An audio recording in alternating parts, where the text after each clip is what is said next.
Hi everyone, this video will focus on the Etude House Dear Darling Water Gel Tint. I know this has been out for a while now, but I finally got all 6 of the colors from the ice cream edition. Look how adorable the packaging are, and I just have to show you how the boxes look like as well because it's so cute. Basically, the 3 points for this is that it's supposed to give you a vivid tint, supposed to give you a hydrating lips because of the berry extract, and also it focuses on 5 different ready shades. So what I'm going to do is, as always, I'm going to show you guys how it looks like as a gradient lip, as a fuller lip. But first I'm just going to show you the packaging and how it looks like.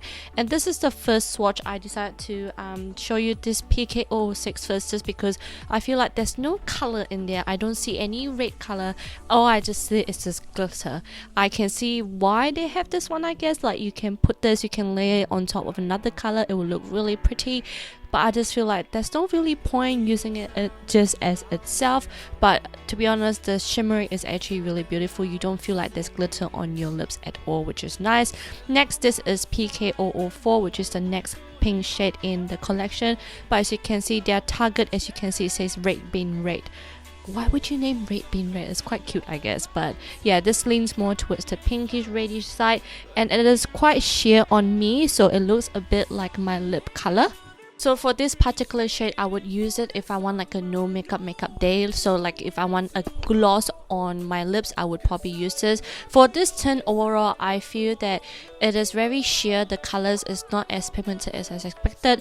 I guess you can really layer it, but it doesn't get you that vivid pigmented color lips if you're looking for that kind for a tint. This is more like a leaning towards the glossy side of tint because it's quite watery. So it does take a while for it to dry up. So do remember that.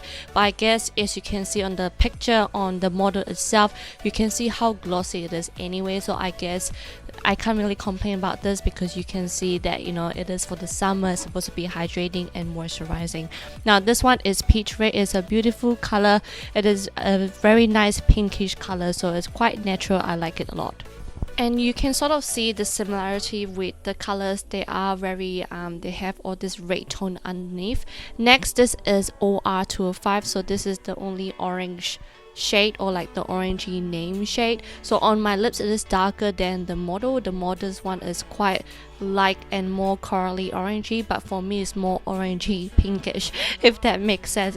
It's a bit different from my lips, just because I feel like my lips is quite pigmented, probably compared to the model. Maybe the model doesn't have a pigmented lip, I'm not sure, but for me it leans more towards the orangey reddish side, which I actually quite like, so it does look nice on me. Next is RD306, and I love this color. As you can see, can you see the difference between that shade compared to the other shade?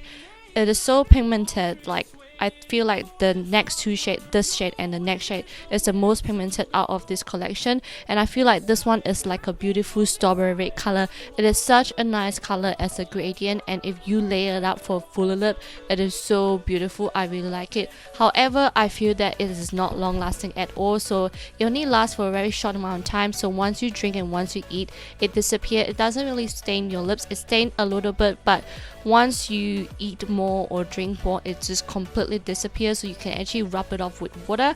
Next is RD307. This is more like a watermelon pink color, which is very nice as well. I really like it. So overall, my favorite would be RD307, which is this one, and the previous one are RD306, and probably PK005, which is like the pinky shade. Overall, this tint is actually pretty affordable itself. I mean, like, it's not as what expected, not as pigmented, but I can see where their target is. This is definitely great for those, you know, student type where you wanna use a bit of makeup but you don't want it to be too obvious. This tint are actually perfect for you. So here comes the rating. I just have to be quite blunt, I'm sorry, but longevity obviously 205, because I told you guys it's not long lasting. Pigmentation is not as pigmented as I want it to be, but it's different on people's preference. So overall, I'm just gonna give it 10.5 out of 20. So I hope you guys enjoyed this swatches, and please thumbs up, subscribe if you want to see more, and I'll see you next time. Bye.